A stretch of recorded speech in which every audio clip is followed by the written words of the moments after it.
उसके बाद भी जो देश की अखंडता की लड़ाई लड़नी पड़ी, उसके यदि कोई परोधा थे तो वो आदरणीय श्यामा प्रसाद मुखर्जी जी। कितना बड़ा बलिदान था।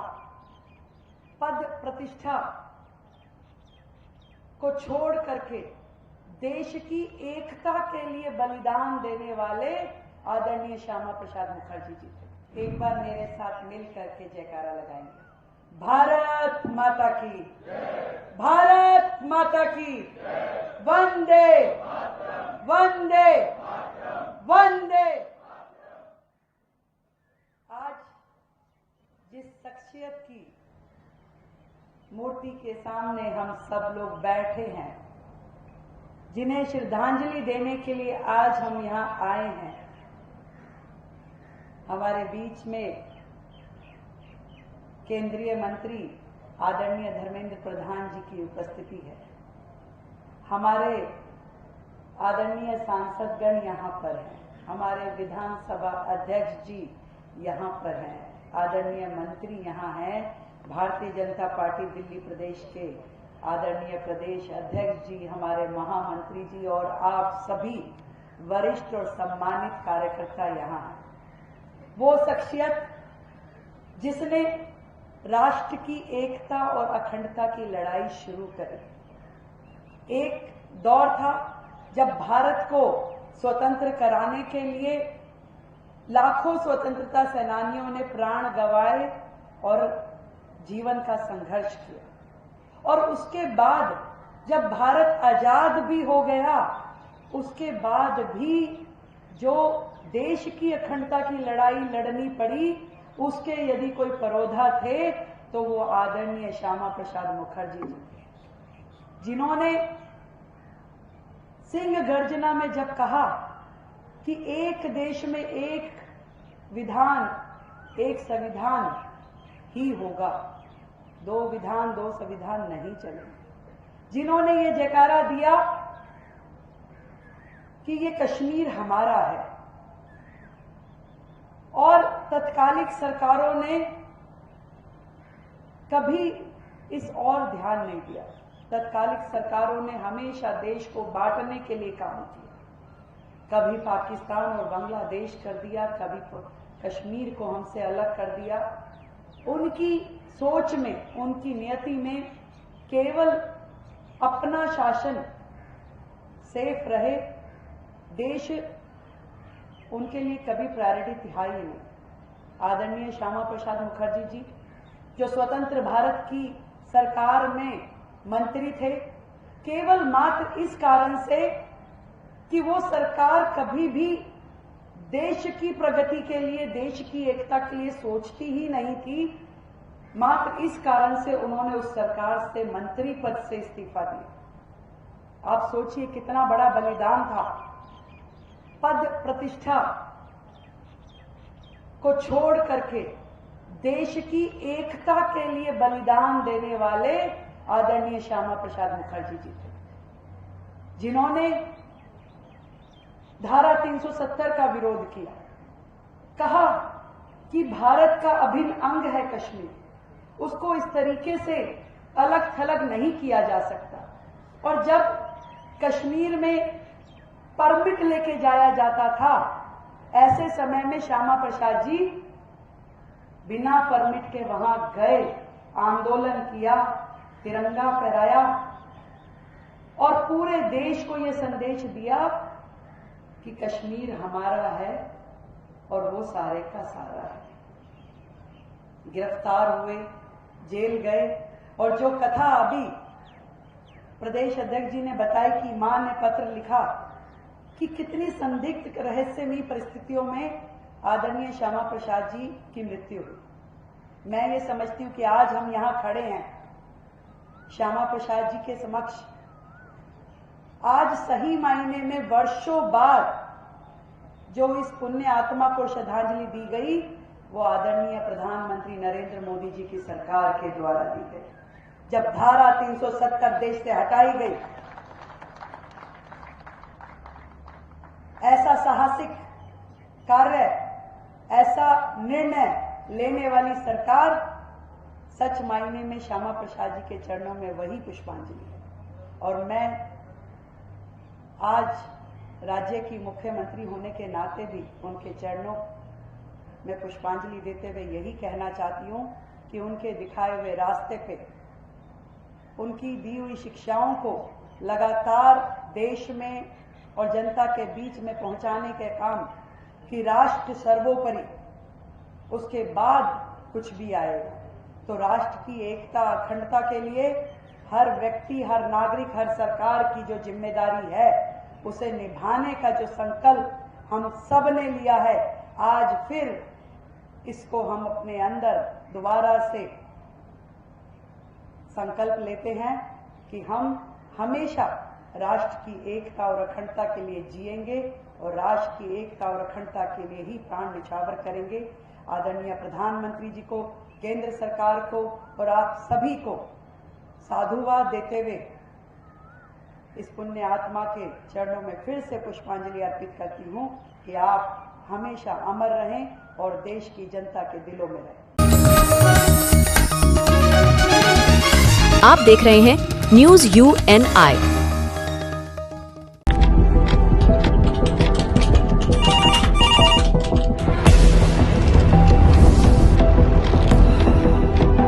क्या? ठीक है, हम लोग अभी आ रहे हैं। राजनीति के राज जनता तक पहुंचाना आसान नहीं है। खबरें के बाजार में बिना तमाशे के सच दिखाना आसान नहीं है, लेकिन अब सब कुछ होगा आसान। हम हैं न्यूज UNI। न्यूज UNI हम जियो टीवी,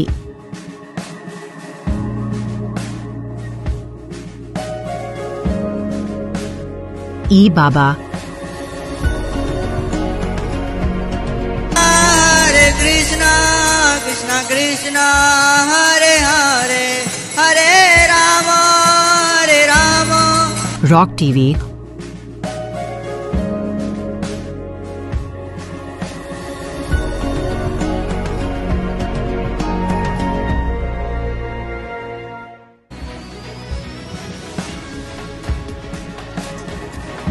और प्ले ऑन टीवी पर उपलब्ध हैं। हरे कृष्णा कृष्णा कृष्णा हरे हरे, हरे राम अधिक अपडेट के लिए YouTube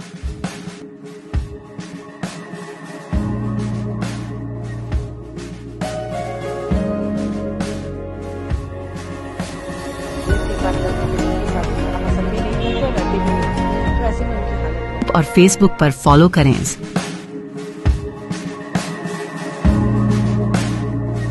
साल में एक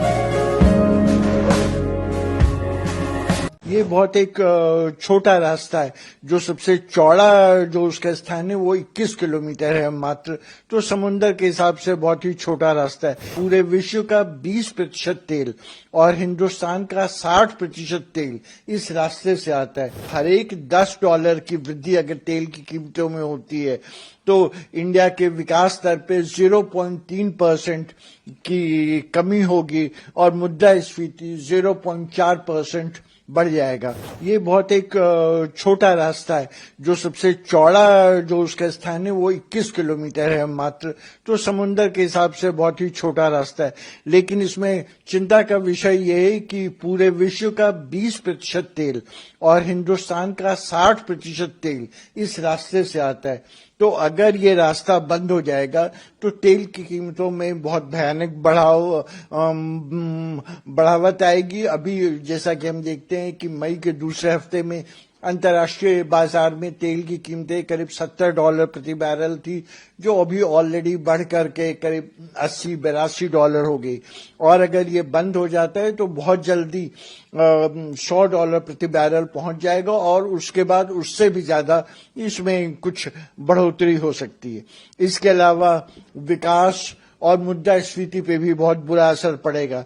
हम लोगों ने कुछ आंतरिक ढंग से कुछ एक्सरसाइज की है और पाया है कि हर एक $10 की वृद्धि अगर तेल की कीमतों में होती है तो इंडिया के विकास दर पे 0.3% की कमी होगी और मुद्रास्फीति 0.4% बढ़ जाएगा। उसके अलावा रुपए की कीमतों में भी कुछ गिरावट आ सकती है। रुपए की कीमत अभी वर्तमान समय में 85 रुपए प्रति डॉलर चल रही, तो बहुत सारे बहुआयामी परिणाम हो सकते हैं। सर, क्या इसके ऑयल के अलावा जो है अगर तेल की कीमतें बढ़ती हैं और सप्लाई बाधित होती है, और कौन से सेक्टर हैं जहां पर इसका असर देखने को मिल सकता है? देखिए, तेल एक ऐसी चीज है जो सभी इंडस्ट्रीज में एक बहुत क्रूशियल इनपुट है, तो सबसे पहले तो पूरी अर्थव्यवस्था पर इसका व्यापक असर पड़ेगा।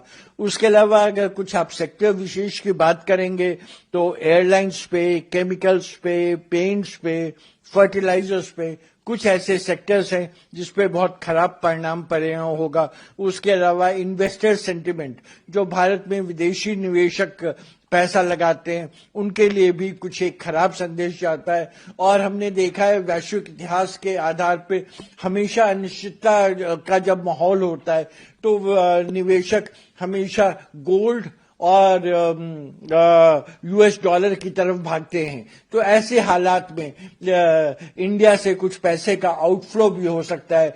गोल्ड और यूएस डॉलर की तरफ विदेशी निवेशकों की रुचि बढ़ सकती है। मतलब सोने की कीमतों में तेजी देखी जाती है। सोने की कीमत में तेजी देखी है। ऐसी स्थिति में इंडिया क्या करे सर? ऐसी स्थिति में इंडिया एक तो आमतौर पे पहले माना जाता था कि ये इजराइल हमसे बहुत दूर है। ज्योग्राफिकली आप देखेंगे तो मेरा ख्याल है तकरीबन 4000 किलोमीटर शायद या कुछ उससे अधिक होगा हमको इसके। लेकिन आज जैसे कि भारत में हमेशा कल्पना की गई है वसुधैव कुटुंबकम, पूरी दुनिया एक दूसरे से बहुत ज्यादा जुड़ी हुई है इंटरडिपेंडेंसीज और इंटरलिंकेज से। तो भारत को अपनी कूटनीति पहल बढ़ानी होगी, एनर्जी के सोर्सेस को विकेंद्रीकरण करना होगा, अपनी अर्थव्यवस्था पर एक नजदीकी से नजर रखनी होगी और स्ट्रेटेजिक ऑटोनॉमी को एक संरक्षण देने की आवश्यकता है जिससे हम अपना इंडिपेंडेंट स्टैंड ले सकें, लेकिन इन माहौल से, इन चीजों से दूर ना रहें। आप देख रहे हैं news UNI। Wellman Finance is a personal finance platform focused on empowering and serving millennials to take a well-informed decision while buying a financial product like home loan, car loan, business loan, personal loan, SME loans, insurance, etc. For further details, contact us. News UNI हम जियो TV,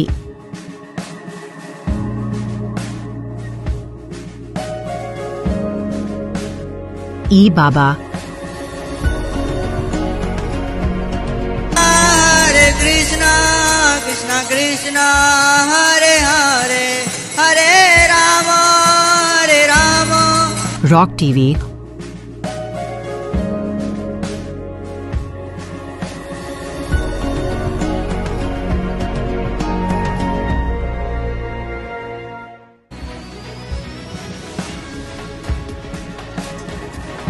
और play on TV पर उपलब्ध हैं। हरे कृष्णा कृष्णा कृष्णा हरे हरे हरे राम हरे राम। अधिक update के लिए YouTube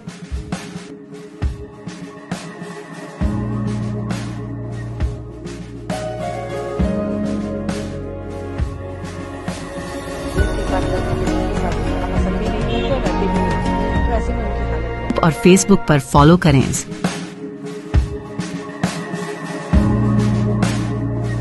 साल में एक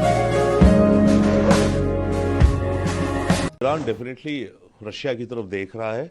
ईरान ने रशिया की एक तरह से तो मदद भी करी है, जो सुना जाता है उस यूक्रेन वॉर में ड्रोन्स दिए। ये इमीडिएट कोई रिवेंज तो नहीं है ना, बदला तो नहीं है। ईरान को इस समय कोई बदला लेना है।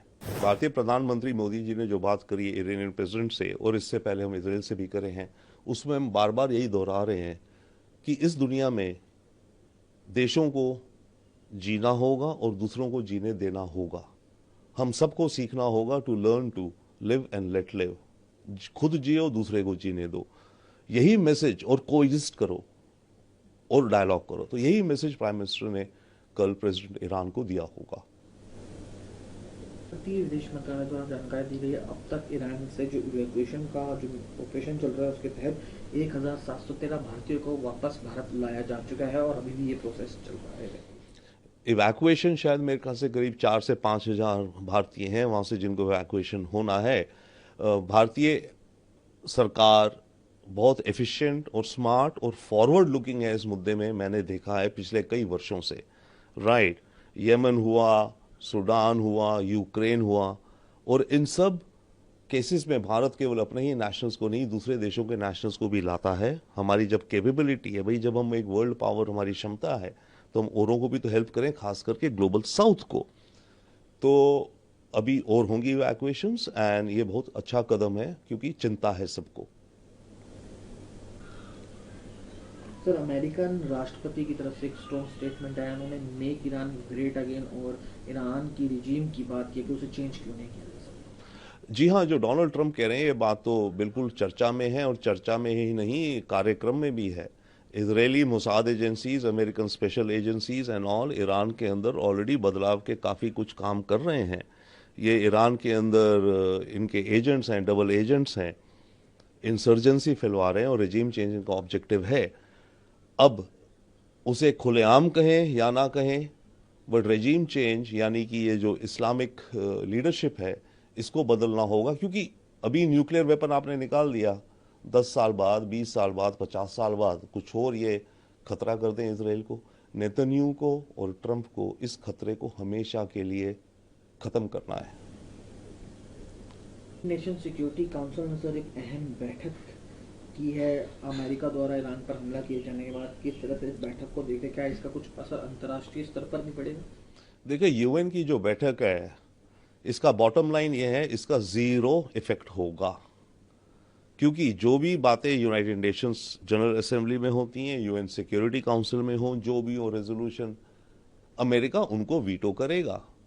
अब जब वीटो हो गया तो उसके ऊपर यूनाइटेड नेशंस की एडमिनिस्ट्रेटिव मशीनरी कुछ काम नहीं कर सकती, तो इनका कोई फर्क नहीं पड़ेगा। बट हाँ, दुनिया का वर्ल्ड ओपिनियन किस तरफ है, क्या जा रहा है, क्या परेशानियां हैं, उसका एक प्लेटफॉर्म है ये, वो भी जरूरी प्लेटफॉर्म है, नो डाउट। जो है अब अपना रुख रशिया की तरफ कर रहा है। व्लादिमीर पुतिन ने भी रशिया की तरफ से ईरान की तरफ अपना सपोर्ट जाहिर किया है। देखिए, ईरान डेफिनेटली रशिया की तरफ देख रहा है। ईरान ने रशिया की एक तरह से तो मदद भी करी है, जो सुना जाता है शुरू यूक्रेन वॉर में ड्रोन्स दिए, और टेक्नोलॉजी खैर अब ट्रांसफर हो गई है रशिया को। तो इस समय यस, ईरान का अगर कोई स्ट्रांग पार्टनर आ सकता है इस समय, केवल और केवल रशिया है। चाइना आएगा नहीं। चाइना अपने को दुनिया में एक स्टेट्समैन दिखाना चाहता है, और कोई और बड़ी शक्ति नहीं है ईरान के साथ, छोटी भी शक्ति नहीं है। रशिया ही एक मात्र अच्छा स्ट्रांग पार्टनर है जो ईरान को मिल सकता है, पर वो स्ट्रांग पार्टनर भी ईरान के लिए कुछ ज्यादा नहीं कर सकता। अमेरिका के द्वारा ईरान के परमाणु संस्थानों पर हमला किए जाने के बाद खबर ये आ रही है कि ईरान जो है स्ट्रेट ऑफ हॉर्मुज, जो एकमात्र रास्ता है समुद्र के जरिए ऑयल ट्रांसपोर्टेशन का, उसे ब्लॉक करने के ऊपर सोच रहा है। देखिए, अगर ईरान स्ट्रेट ऑफ हॉर्मुज को ब्लॉक करेगा तो उसका अव्वल तो दुनिया की तेल की कीमतों पे असर पड़ेगा, तेल महंगा हो जाएगा, महंगाई बढ़ेगी दुनिया भर में, भारत में भी। अव्वल तो ये हो जाएगा। सेकेंडली, ये इमीडिएट कोई रिवेंज तो नहीं है ना, बदला तो नहीं है।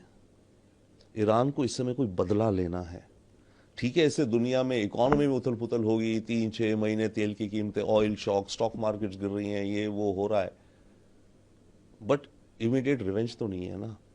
तो ईरान को कुछ और भी करना पड़ेगा इसके अलावा, जो देखा जाए कि इंस्टेंट वो पंच बैक कर रहा है। आप देख रहे हैं news UNI। Wellman Finance is a personal finance platform focused on empowering and serving millennials to take a well-informed decision while buying a financial product like home loan, personal loan, business loan, loan against property, credit card, car loan, SME loan, insurance, etc. News UNI हम जियो TV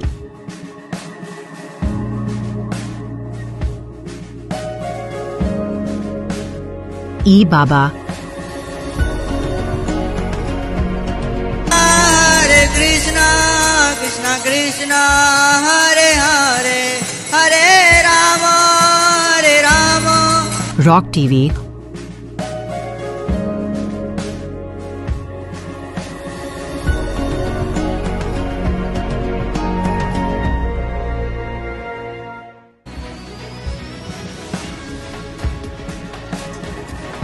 और play on TV पर उपलब्ध हैं। Hare Krishna, Krishna Krishna, Hare Hare, Hare Rama, Hare Rama. अधिक update के लिए YouTube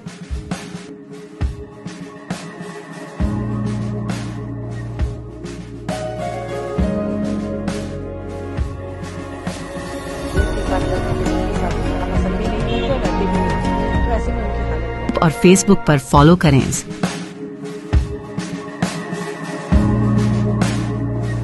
साल में एक Donald Trump says many things, and you don't know what he's actually going to stick to and what he is not. A lot of rhetorical flourishes are coming from the Iranian side.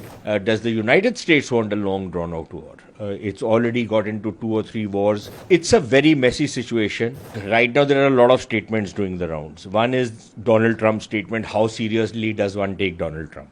I think there is an open question about that. Donald Trump says many things, and you don't know what he's actually going to stick to and what he is not. So one is that part of it. The second is there are a lot of statements coming from the Iranian side as well. And a lot of rhetorical flourishes are coming from the Iranian side. The gates of hell will open and all sorts of other things. Cities will burn. All kinds of stuff is coming from them. That this will be a never-ending war. Do the Iranians actually want a never-ending war with some country like the United States? Does the United States want a long drawn-out war? It's already got into 2 or 3 wars and not really come out with any kind of an end game. So it's a very messy situation. I think statements will, of course, be played up. But beyond that point, I don't think statements necessarily point to the trajectory of events that will take place. Sir, one question to this: the United Nations General Secretary Antonio Guterres gave a very strong statement, says America has broken up the law and also escalations were not called at the world level. How would you look at the UN statement? I don't know if anybody even takes the UN Secretary General seriously anymore. What is his worth to anybody anyways? He just keeps talking endlessly. He has, as Stalin said in the Second World War about the Pope, how many divisions does the UN Secretary General command? Only losing or losers from Pakistan quote Antonio Guterres and take his statement seriously. I don't think any serious country in the world takes the UN seriously anymore. Last question, sir. If the fastest growing economics, if Iran Strait of Hormuz stopped, how much it impact India? Look, it will impact India. I don't think we can say it won't impact India. There are two big issues, immediate issues will be, one will be energy security. Can our energy supplies, a lot of which come from that region, will they be able to come to India? So there is that issue. I think we have a strategic reserve which can hold up for a few weeks, maybe a few months, but not endlessly. So one is the energy security, the supply of oil, whether that can be obtained. The second problem is going to be the price of oil. Now, if the Straits of Hormuz are blocked, the price of oil is likely to go up.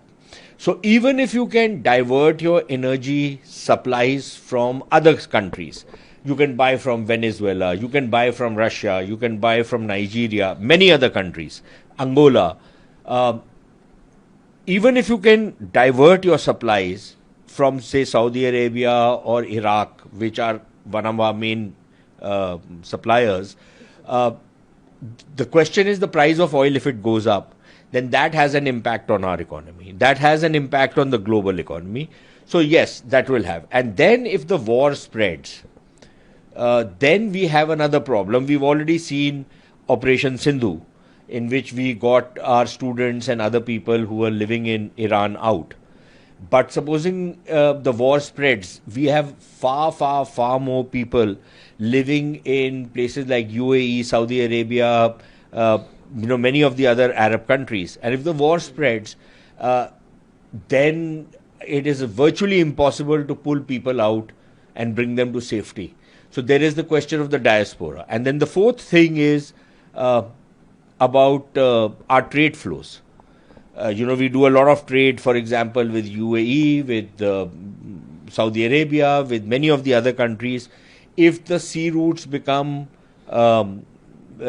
unnavigable because of the war, then our trade flows start getting affected. Already we've seen some impact because of the Red Sea, the problems in the Red Sea. So it's not just the Straits of Hormuz. We've also seen Iran's allies in Yemen, the Houthis, say that they are now going to block the Bab al-Mandab, which means that the access to the Suez Canal gets blocked, and that becomes a big problem, because that means that two of very important sea routes get closed. We can find some alternatives, but that will be expensive, it will be far more time consuming, and all of that has an economic impact. So clearly it will have an impact. आप देख रहे हैं news UNI।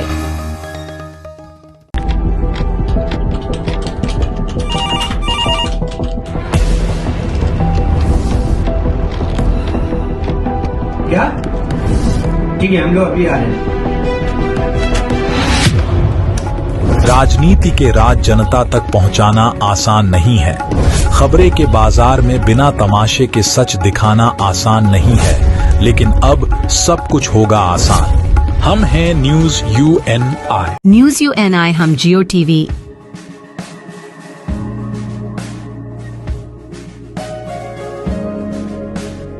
ई बाबा, हरे Krishna Krishna Krishna Hare Hare Hare Ram rock TV,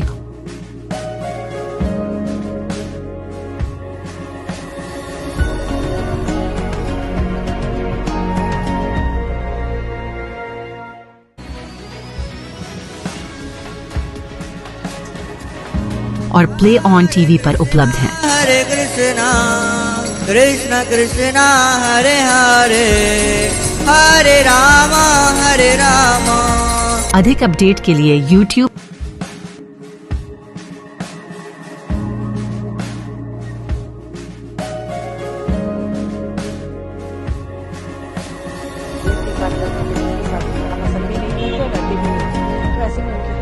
और Facebook पर follow करें।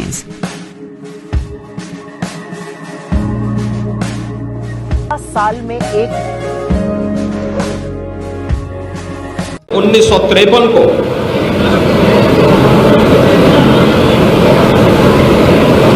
जम्मू कश्मीर के jail में उनका बलिदान हुआ। डॉक्टर श्यामा प्रसाद मुखर्जी जी ने 1953 में जो सपना देखा था, एक भारत का, अखंड भारत का और सुरक्षित भारत का, उसे साकार होने में 65-66 वर्ष लगे। जब प्रधानमंत्री मोदी जी के नेतृत्व में 5 अगस्त 2019 को कश्मीर में धारा 370 समाप्त हुई और आज जम्मू कश्मीर लोकतांत्रिक मूल्यों और आदर्शों के साथ भारत के संविधान की भावनाओं के अनुरूप एक भारत श्रेष्ठ भारत की इन परिकल्पनाओं को साकार कर रहा है। कश्मीर में धारा 370 का हटना डॉक्टर श्यामा प्रसाद मुखर्जी जी के प्रति प्रधानमंत्री मोदी जी की और भारतीय जनता पार्टी नेतृत्व की सरकार की एक कृतज्ञता है भारत माता के ऐसे महान सपूत को जिन्होंने एक प्रखर शिक्षाविद के रूप में, महान स्वतंत्रता संग्राम सेनानी के रूप में, एक विजनरी राजनीतिक नेतृत्व के रूप में देश को अपनी मूल्य सेवाओं से लाभान्वित किया था। उनकी इस पावन पुण्यतिथि के अवसर पर मैं उत्तर प्रदेश सरकार की ओर से, उत्तर प्रदेश की जनता जनार्दन की ओर से उनकी स्मृतियों को नमन करते हुए विनम्र श्रद्धांजलि अर्पित करता हूं। आज भारत माता के महान सपूत भारतीय जनसंघ के संस्थापक अध्यक्ष डॉक्टर श्यामा प्रसाद मुखर्जी जी की पावन पुण्यतिथि है।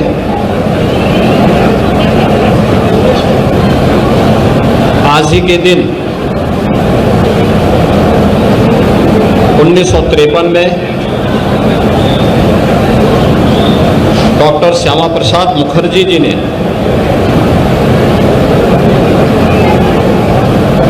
अखंड भारत के लिए अपना बलिदान दिया था। डॉक्टर श्यामा प्रसाद मुखर्जी जी एक महान शिक्षाविद, महान स्वतंत्रता संग्राम सेनानी,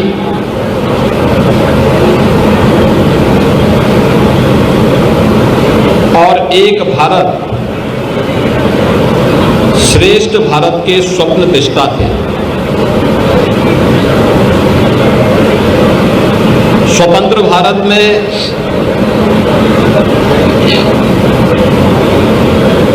कैबिनेट मंत्री के रूप में उन्होंने देश को अपने विजनरी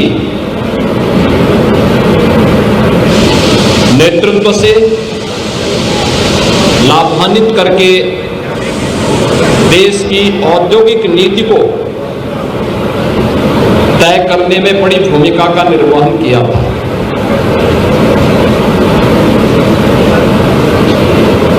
देश के अंदर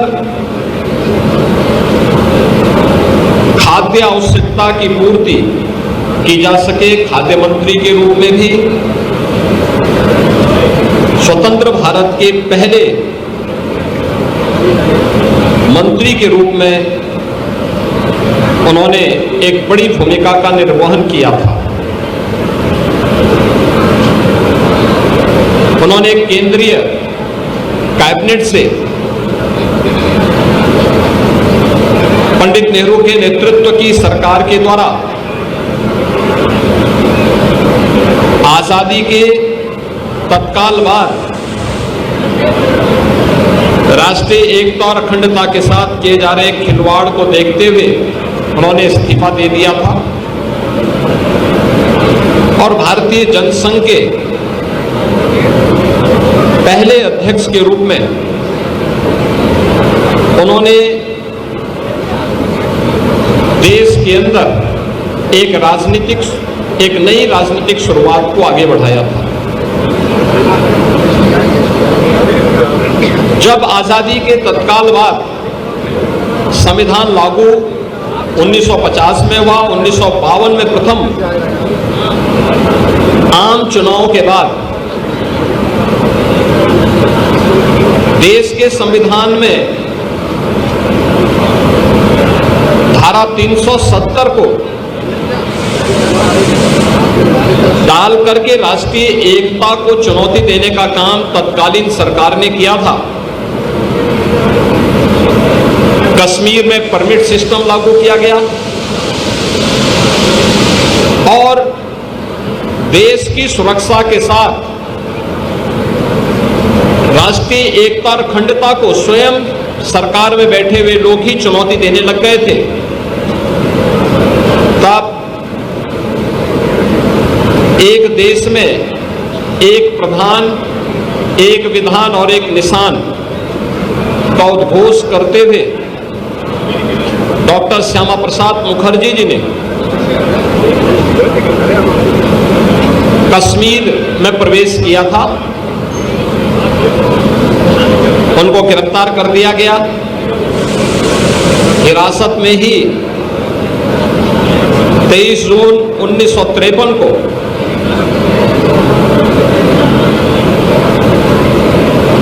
जम्मू कश्मीर के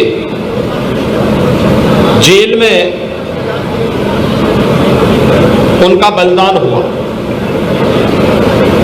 डॉक्टर श्यामा प्रसाद मुखर्जी जी ने 1953 में जो सपना देखा था, एक भारत का, अखंड भारत का और सुरक्षित भारत का, उसे साकार होने में 65-66 वर्ष लगे। जब प्रधानमंत्री मोदी जी के नेतृत्व में 5 अगस्त 2019 को कश्मीर में धारा 370 समाप्त हुई और आज जम्मू कश्मीर लोकतांत्रिक मूल्यों और आदर्शों के साथ भारत के संविधान की भावनाओं के अनुरूप एक भारत श्रेष्ठ भारत की इन परिकल्पनाओं को साकार कर रहा है। कश्मीर में धारा 370 का हटना डॉक्टर श्यामा प्रसाद मुखर्जी जी के प्रति प्रधानमंत्री मोदी जी की और भारतीय जनता पार्टी नेतृत्व की सरकार की एक कृतज्ञता है। भारत माता के ऐसे महान सपूत को, जिन्होंने एक प्रखर शिक्षाविद के रूप में, महान स्वतंत्रता संग्राम सेनानी के रूप में, एक विजनरी राजनीतिक नेतृत्व के रूप में देश को अपने मूल्य सेवाओं से लाभान्वित किया था, उनकी इस पावन पुण्यतिथि के अवसर पर मैं उत्तर प्रदेश सरकार की ओर से, उत्तर प्रदेश की जनता जनार्दन की ओर से उनके स्मृतियों को नमन करते हुए विनम्र श्रद्धांजलि अर्पित करता हूं। आज भारत माता के महान सपूत, भारतीय जनसंघ के संस्थापक अध्यक्ष डॉक्टर श्यामा प्रसाद मुखर्जी जी की पावन पुण्यतिथि है।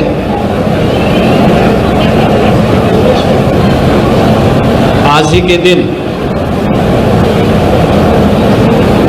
1953 में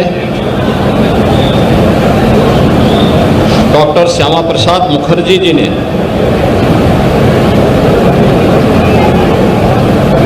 अखंड भारत के लिए अपना बलिदान दिया था। डॉक्टर श्यामा प्रसाद मुखर्जी जी एक महान शिक्षाविद,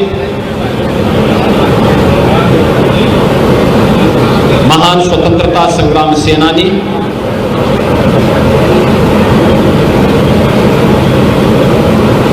और एक भारत श्रेष्ठ भारत के स्वप्न दृष्टा थे। स्वतंत्र भारत में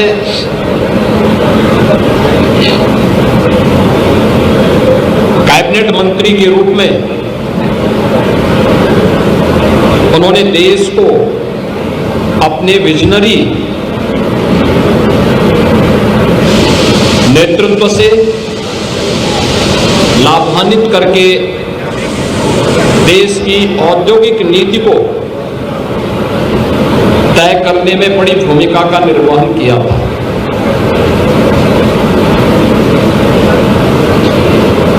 देश के अंदर खाद्य आवश्यकता की पूर्ति की जा सके, खाद्य मंत्री के रूप में भी स्वतंत्र भारत के पहले मंत्री के रूप में उन्होंने एक बड़ी भूमिका का निर्वहन किया था। उन्होंने केंद्रीय कैबिनेट से पंडित नेहरू के नेतृत्व की सरकार के द्वारा आजादी के तत्काल बाद राष्ट्रीय एकता और अखंडता के साथ किए जा रहे खिलवाड़ को देखते हुए उन्होंने इस्तीफा दे दिया था और भारतीय जनसंघ के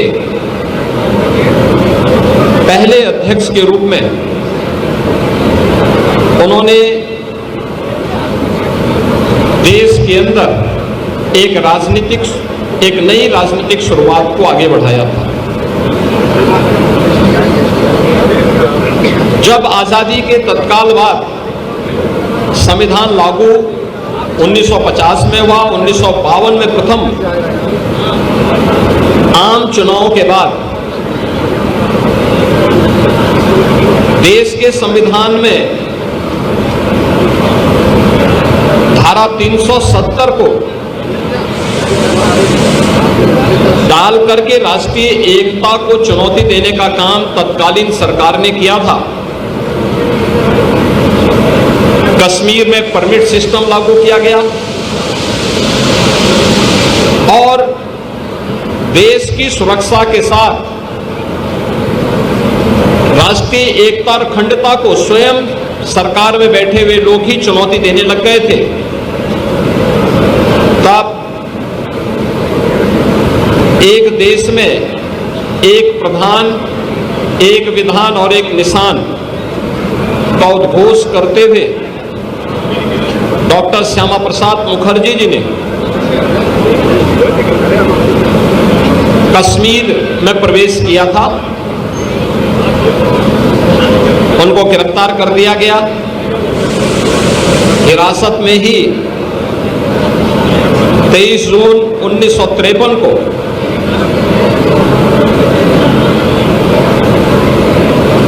जम्मू कश्मीर के जेल में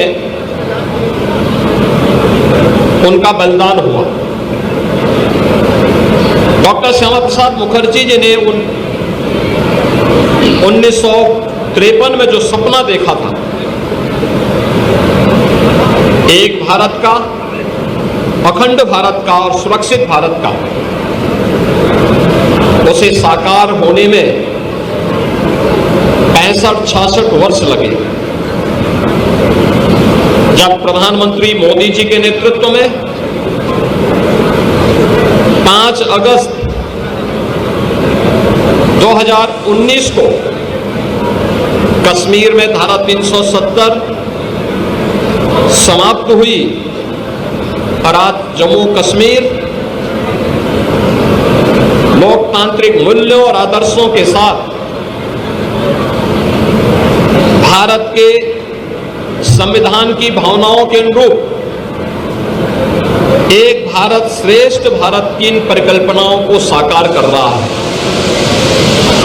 कश्मीर में धारा 370 का हटना डॉक्टर श्यामा प्रसाद मुखर्जी जी के प्रति प्रधानमंत्री मोदी जी के और भारतीय जनता पार्टी नेतृत्व की सरकार की एक कृतज्ञता है। भारत माता के ऐसे महान सपूत को, जिन्होंने एक प्रखर शिक्षाविद के रूप में, महान स्वतंत्रता संग्राम सेनानी के रूप में, एक विजनरी राजनीतिक नेतृत्व के रूप में देश को अपने मूल्य सेवाओं से लाभान्वित किया था, उनकी इस पावन पुण्यतिथि के अवसर पर मैं उत्तर प्रदेश सरकार की ओर से, उत्तर प्रदेश की जनता जनार्दन की ओर से उनके स्मृतियों को नमन करते हुए विनम्र श्रद्धांजलि अर्पित करता हूं। आज भारत माता के महान सपूत, भारतीय जनसंघ के संस्थापक अध्यक्ष डॉक्टर श्यामा प्रसाद मुखर्जी जी की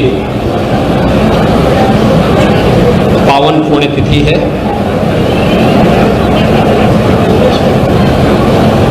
आज ही के दिन 1953 में डॉक्टर श्यामा प्रसाद मुखर्जी जी ने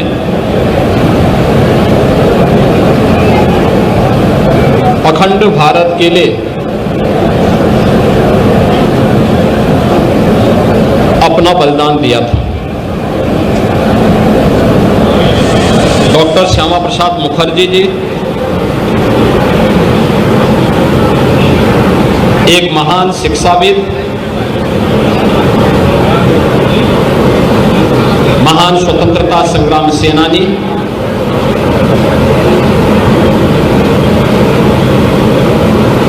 और एक भारत श्रेष्ठ भारत के स्वप्न दृष्टा थे। स्वतंत्र भारत में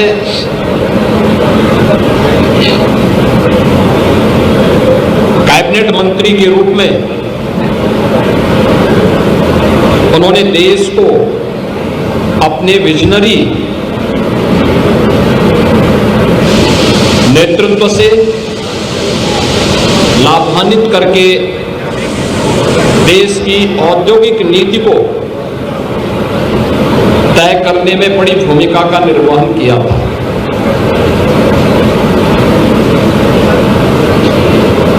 देश के अंदर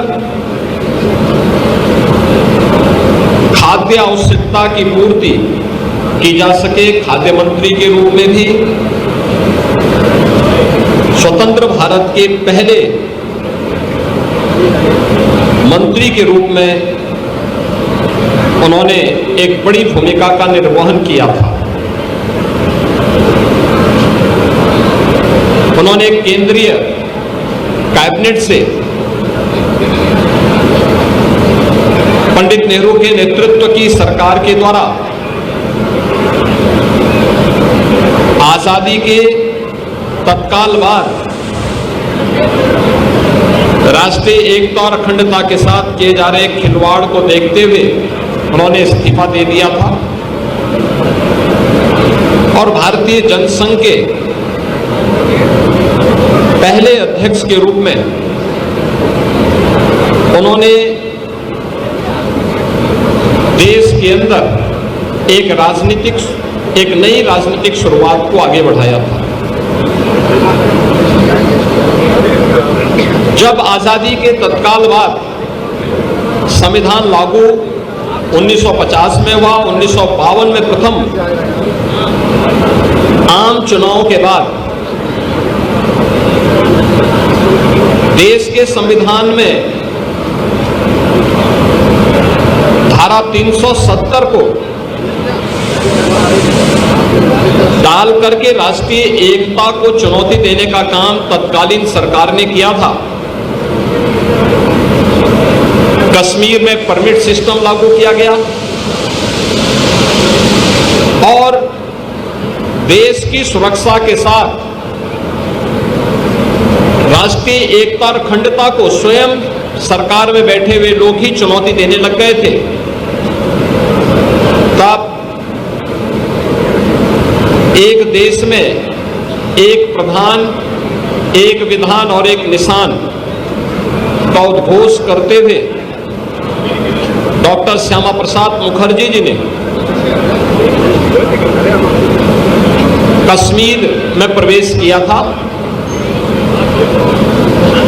उनको गिरफ्तार कर दिया गया। हिरासत में ही 23 जून 1953 को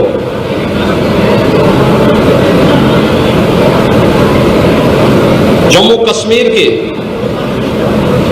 जेल में उनका बलिदान हुआ। डॉक्टर श्यामा प्रसाद मुखर्जी जी ने 1953 में जो सपना देखा था, एक भारत का, अखंड भारत का और सुरक्षित भारत का, उसे साकार होने में 65-66 वर्ष लगे, जब प्रधानमंत्री मोदी जी के नेतृत्व में 5 अगस्त 2019 को कश्मीर में धारा 370 समाप्त हुई और आज जम्मू कश्मीर लोकतांत्रिक मूल्यों और आदर्शों के साथ भारत के संविधान की भावनाओं के अनुरूप एक भारत श्रेष्ठ भारत की इन परिकल्पनाओं को साकार कर रहा है। कश्मीर में धारा 370 का हटना डॉक्टर श्यामा प्रसाद मुखर्जी जी के प्रति प्रधानमंत्री मोदी जी की और भारतीय जनता पार्टी नेतृत्व की सरकार की एक कृतज्ञता है।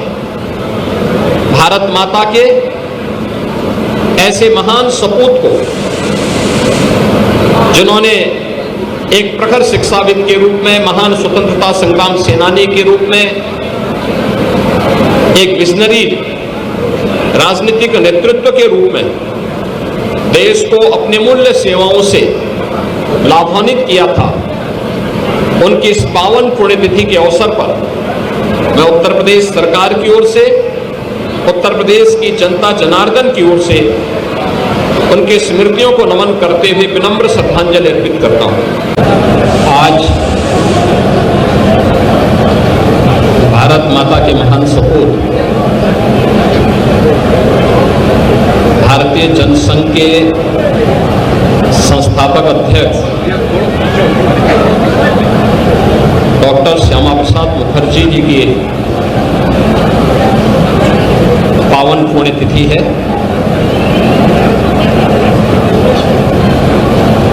आज ही के दिन 1953 में डॉक्टर श्यामा प्रसाद मुखर्जी जी ने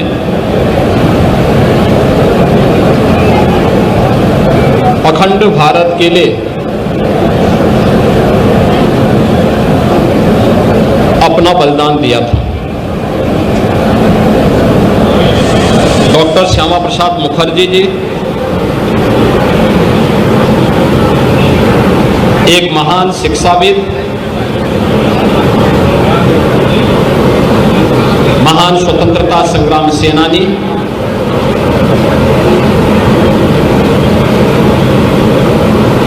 और एक भारत श्रेष्ठ भारत के स्वप्न दृष्टा थे। स्वतंत्र भारत में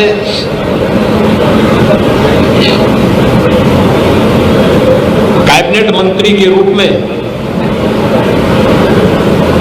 उन्होंने देश को अपने विजनरी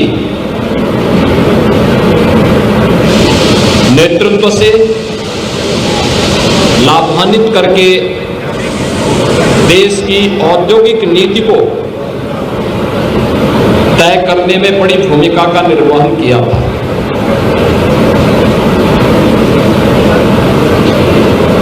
देश के अंदर खाद्य आवश्यकता की पूर्ति की जा सके, खाद्य मंत्री के रूप में भी स्वतंत्र भारत के पहले मंत्री के रूप में उन्होंने एक बड़ी भूमिका का निर्वहन किया था। उन्होंने केंद्रीय कैबिनेट से पंडित नेहरू के नेतृत्व की सरकार के द्वारा आजादी के तत्काल बाद राष्ट्रीय एकता और अखंडता के साथ किए जा रहे खिलवाड़ को देखते हुए उन्होंने इस्तीफा दे दिया था और भारतीय जनसंघ के पहले अध्यक्ष के रूप में उन्होंने देश के अंदर एक नई राजनीतिक शुरुआत को आगे बढ़ाया था। जब आजादी के तत्काल बाद संविधान लागू 1950 में हुआ, 1952 में प्रथम आम चुनाव के बाद देश के संविधान में धारा 370 को डाल करके राष्ट्रीय एकता को चुनौती देने का काम तत्कालीन सरकार ने किया था। कश्मीर में परमिट सिस्टम लागू किया गया और देश की सुरक्षा के साथ राष्ट्रीय एकता और अखंडता को स्वयं सरकार में बैठे हुए लोग ही चुनौती देने लग गए थे। तब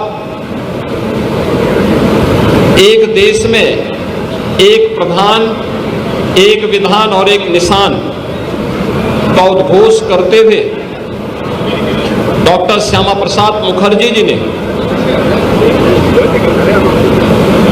कश्मीर में प्रवेश किया था। उनको गिरफ्तार कर दिया गया। हिरासत में ही 23 जून 1953 को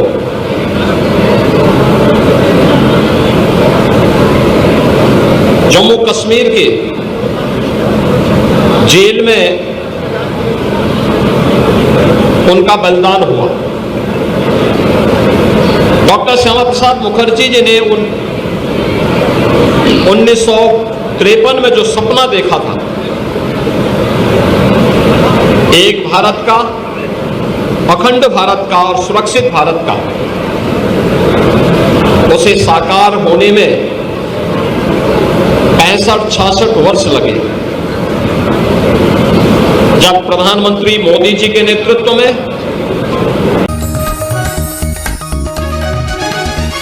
आप देख रहे हैं न्यूज UNI।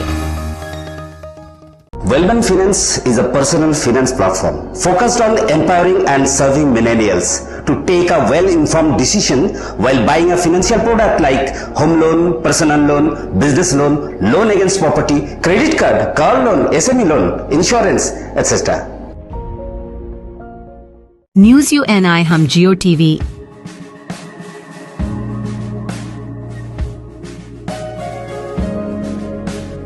ई बाबा, हरे कृष्णा कृष्णा कृष्णा हरे हरे, हरे राम रॉक टीवी,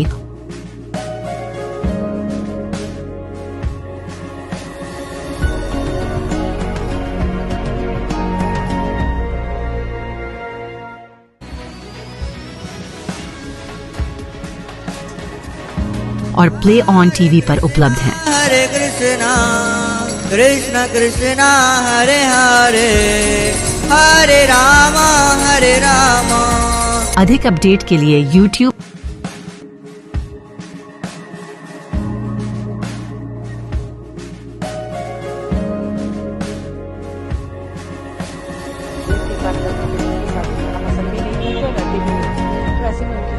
और Facebook पर फॉलो करें।